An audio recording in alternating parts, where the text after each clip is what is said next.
mentioned in the previous video where we refurbished the carbs, that would look at then, well, firstly getting them back on the bike. That's always good fun, struggling with the carb intake rubbers and the air filter box rubbers, and then once we've done that, we'd mechanically balance the carbs using a really old school technique. We'll do that, but as you can see, there's the gap where the carbs should go. We need to be able to have access to the air intake side of the carb as well, so we're going to have to take the airbox off to do that. So yeah, we're going to take the airbox off and we'll then fit the carbs, then I'll show you how to, or we'll go through how to balance the carbs. Hopefully we'll be able to do that, and then we'll put everything back together, use some really big 6-inch or 8-inch nails, nail everything back together, and then see if we can get a tune out of the bike, and that's the ultimate goal. So the airbox is now off. Came off quite easy, just two M6 hex-headed bolts on captive nuts. So it came off really easily, a couple of minutes really. Different thing when you come to put them back on and you have to start struggling, fighting with the intake rubbers and the rubbers from the airbox as well. But that's another story, we'll come to that later. As you can see, I've also fitted a modern gel type battery and left on it there the connection so it can be plugged into an optimizer, optimate, this sort of thing when the bike stood.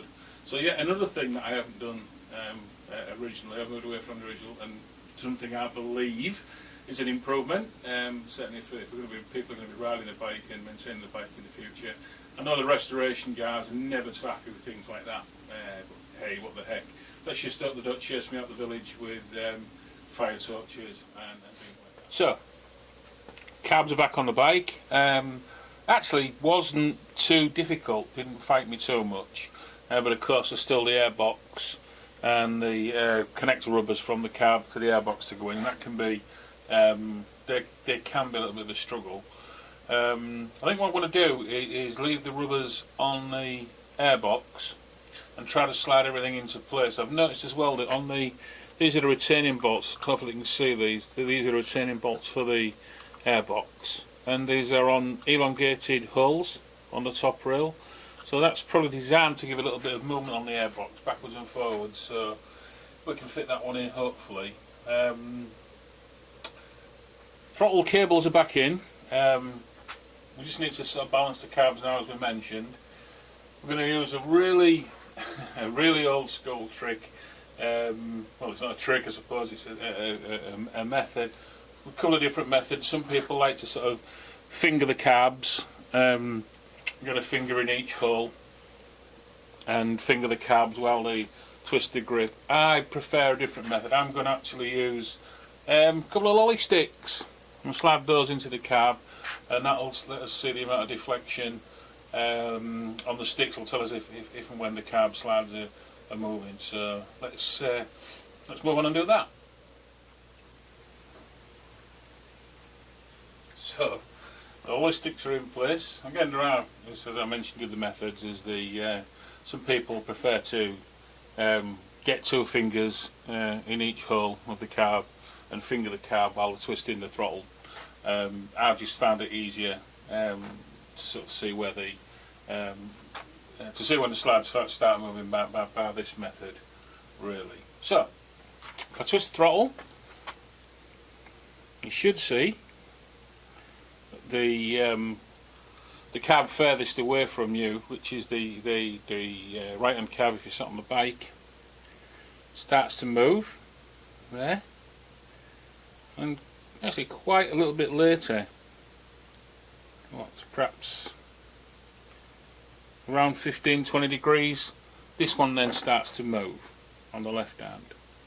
So that's a fair bit out really, and again, we're not concerned with the range of movement, the amount of deflection. It's just when the stick starts to move, that tells us obviously that the slide is opening. And what's happening there, that they're simply balanced on the carb intake mouth and the cutout at the bottom of the slide. So they're just sort of balancing there under their own weight. So let's see what we can do for adjustment. It's so easy on these carbs. So back it off a little bit and we'll have a look. And then the right hand still moving before the left. So let's put a little bit more tension. Again, pretty close now, as you can see, almost moving together. Let's go for half a full rotation.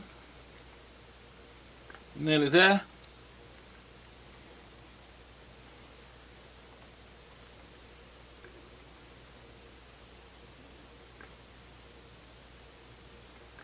And that's it. Maybe just that much.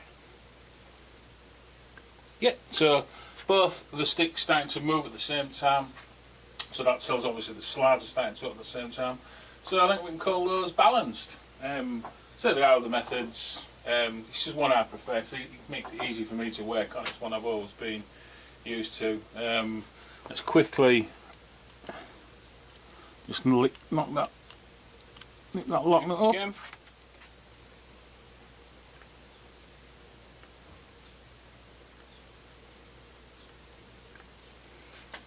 Just take her up just a little bit.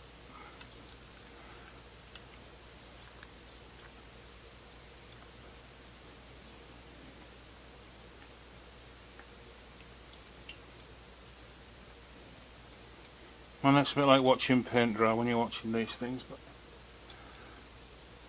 put that on there. Nip it up, gently nip it up. Again, I'm talking about brass fittings so they snap very easily. And call that done. Next step then, I'm going to set the pilot screws and the air screws. So I'll just check in the manual what those settings are, and we'll get back to that straight away.